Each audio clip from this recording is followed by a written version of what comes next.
Welcome to the 4Heroes podcast. We're a nonprofit with the desire to transform public safety chaplaincy. 4Heroes exists to provide spiritual and emotional support to first responders and their families through active chaplaincy. This is another episode from the 4Heroes Huddle, an opportunity that we have each week to meet with law enforcement officers and look for hope and help in the Bible. Currently, we are studying one of the most significant events in Israel's history. It's the parting of the Red Sea. With Pharaoh's army coming, God makes a way when there is no way.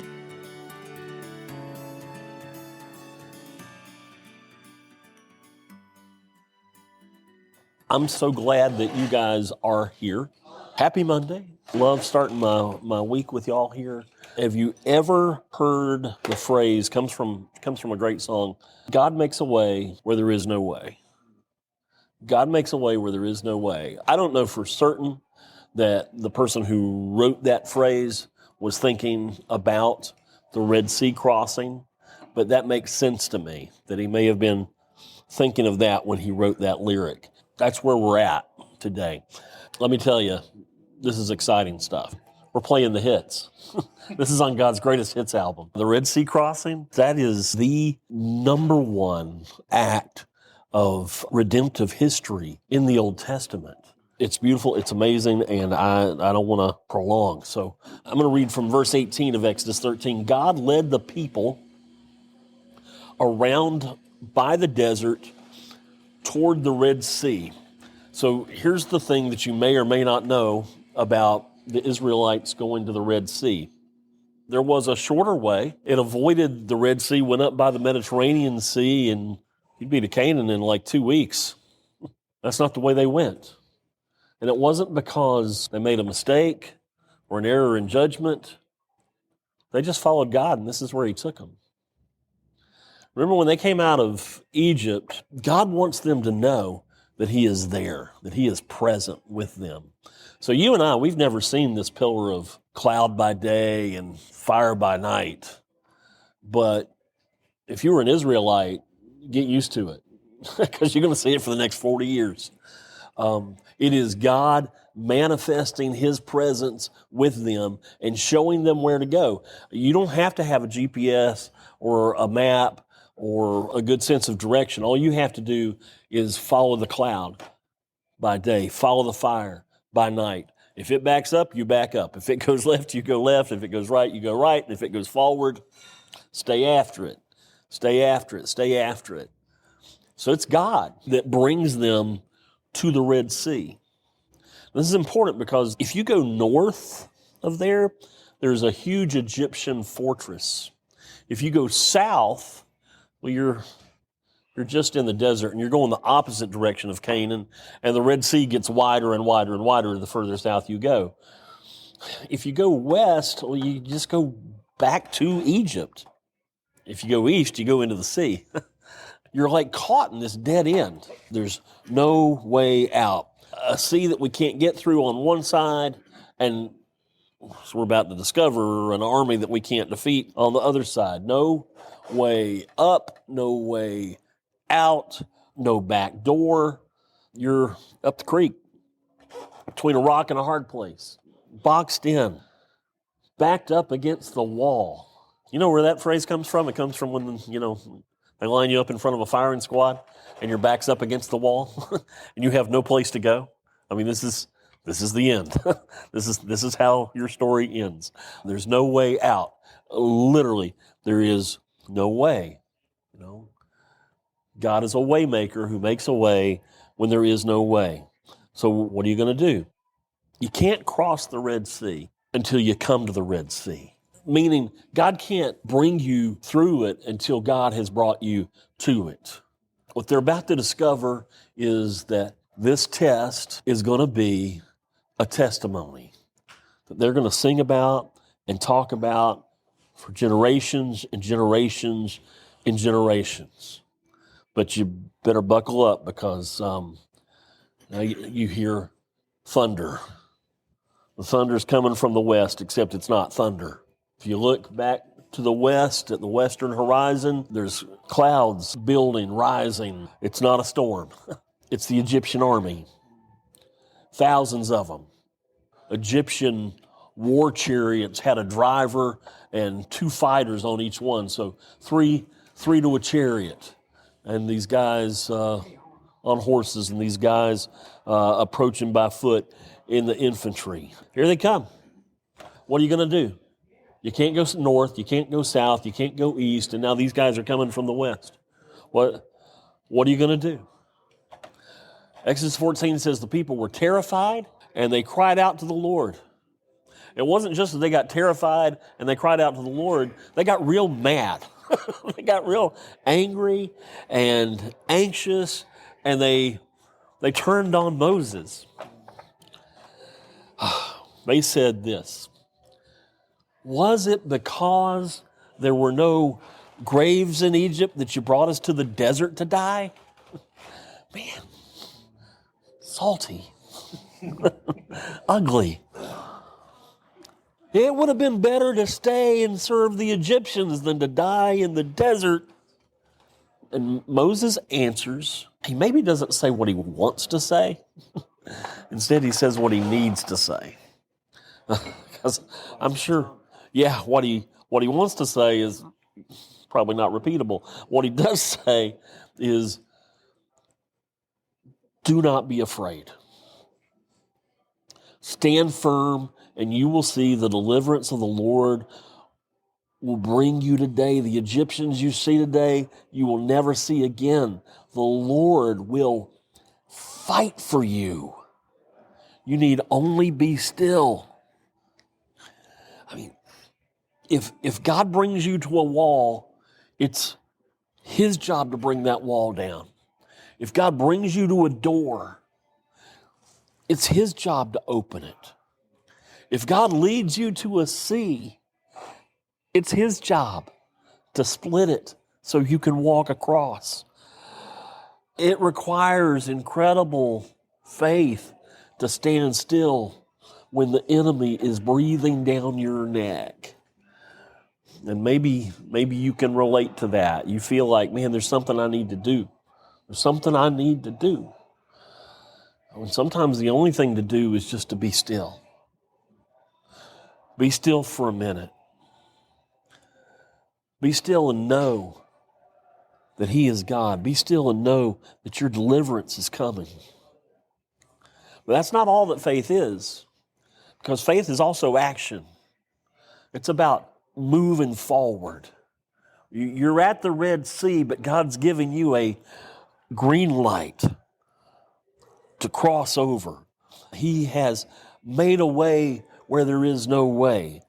Nobody but God knows what He's got up His sleeve. Nobody but God knows what He's going to do next, but He is fighting for us. Moses is right. The Lord is a warrior who fights for us. That's part of the song that they sing in Exodus 15 in celebration of this event.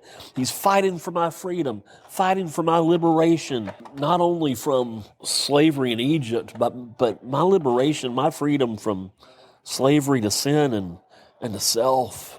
And He's willing to split the sea to get me free. How about that? He sends 10 plagues to Egypt on my behalf. He's shown up as a pillar of cloud and a pillar of fire. Why would you doubt God now? Why would you think that He has brought you this far just to abandon you now? Man, He is rolling up His sleeves and just starting to work. There's no need to be angry, no need to be anxious. Take a deep cleansing breath. Be still. Know that God is working. He's brought you to this so He can bring you through this. He is working. And now follow Him.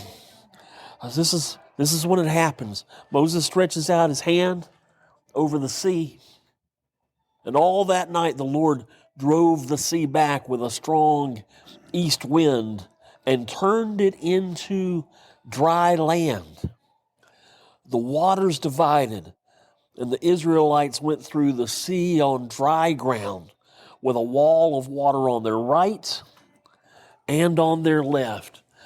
Now this is what is known today as the Gulf of Suez. The north end of the Red Sea is thought to be the area where the Israelites crossed over. The width, anywhere from 12 to 20 miles across. It's a long way. It's not just like you're walking across the parking lot or across a football field. It's miles across. On average, at this point, the Red Sea today is about 230 feet deep. And what I understand is that to get 2 million people across the Red Sea, that distance overnight, that means that the waters divide a distance of at least 1.5 miles. This is a significant thing that God is doing. Moving the water, sending an east wind to blow to dry the ground so that 2 million plus Hebrew men, women, and children can get it. Ain't nobody ever done anything like this. All those gods of Egypt that the God of Israel has just humiliated through the plagues, they never did anything like this. Nobody's ever even heard of anything like this. What are you going to do? You got these walls of water on the right and the left, the rumble of chariots behind you, and there's freedom on the horizon in front of you. You got to get to stepping. Start walking. Start following. And when the Egyptians try to pursue the Israelites through the Red Sea, well, they have a different kind of experience. God disables the chariots. And at daybreak, the sea goes back to place. The Egyptians remember to pack everything except their life preservers. Everything but their floaties. And the Lord swept them into the sea. The water flowed back and covered the chariots and the horsemen, the entire army of Pharaoh that had followed the Israelites into the sea. Not one of them survived. Not one of the Egyptians who pursued the Hebrews into the Red Sea had a pulse when this was over. But not a single Hebrew was injured. They weren't even wet. Archaeological discoveries indicate that the Egyptians not only didn't frequent this area for the next 17 years, it's like suggested that they avoided the area for the next 17 years. The bottom of the Red Sea in that area is littered with chariot wheels and human remains and the bones of horses. Not one Hebrew down there. And like I said, this is the central redemptive event of the Old Testament. Let me tell you what I mean by that. The writers of the Old Testament, they look back on this event more often than any other as the greatest demonstration of God's power in saving His people. It's referenced more often than the Passover in the Old Testament.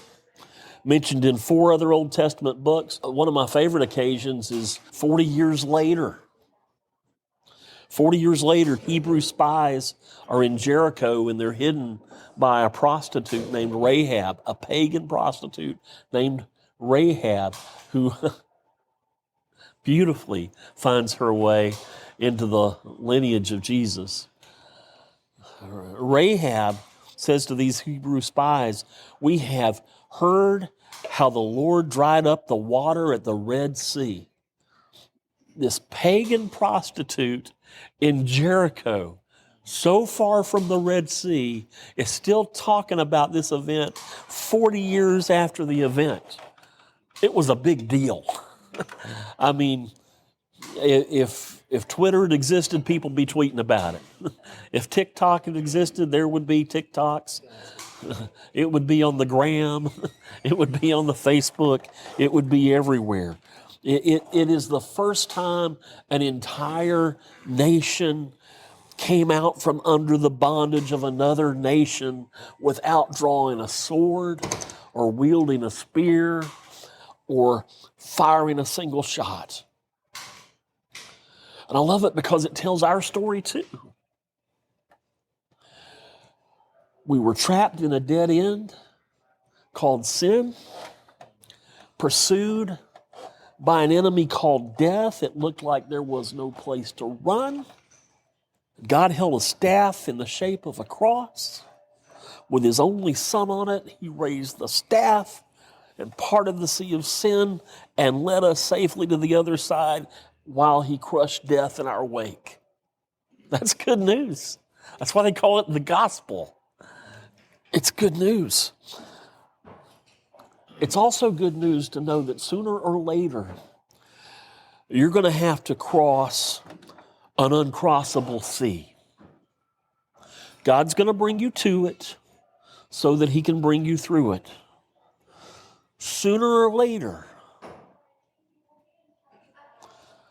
an army is going to bear down on you, and you're not going to see any way, but God is going to make a way. A friend of mine tweeted this a few weeks ago, and I wrote it down for such a time as this. 5 realities to remember when life is crushing you. I'll say 5 realities to remember when you get to the edge of an uncrossable sea and you got to cross. 5 realities to remember when Pharaoh's army is bearing down on you. Here's reality number 1. God sees you. He already knows. He already knows. So you should pray about it, because in prayer, we're acknowledging our dependence on him, but you don't need to feel like you need to inform him about it. He knows. And you definitely don't need to feel like you should instruct him about it, because not only does he know, but he knows what to do. So just acknowledge your need. Acknowledge your need. He sees you. Number 2, he knows everything about your story. I mean, he knows the pieces of your story that you don't even know. He knows where you came from. He knows where you are, and he knows where you're going to finish. He knows all about your story. Number 3, God's working in and on your story, even though you might not see it. The details, he's in those. He's working in it, and he's working on it. Because remember, your story, it's really his story. He's telling a story of redemption. He's telling a story of hope. He's telling a story of redemptive love through your life. And he's working in it, and he's working on it. Number 4, remember that no matter how wide and how deep the sea, and how vast and well-armed the army, God is greater, period. God is greater, period. And number 5, and this may be my favorite, God intends to use your present pain in your future story for your good and for his glory. I'm going to say it again. God intends to use your present pain in your future story. He brought you to it so he can bring you through it, so that test can be your testimony. He intends to use your present pain in your future story. Why? For your good and for his glory. You want to read something beautiful? Come out of Exodus 13 and Exodus 14. And for some homework this week, read Exodus 15. Read the song they sang after crossing over the Red Sea. The Lord is a warrior who will fight for us. He only brought you to it so he could bring you through it. And that's all I got to say about that.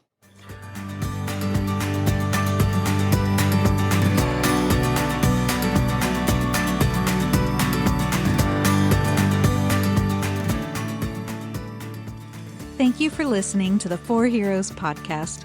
All of us at some point face situations that feel hopeless, that feel too big, where the outcome seems unavoidable. But God shows us in Exodus 13 that He can show up and make a way when there is no way. He can make the impossible possible.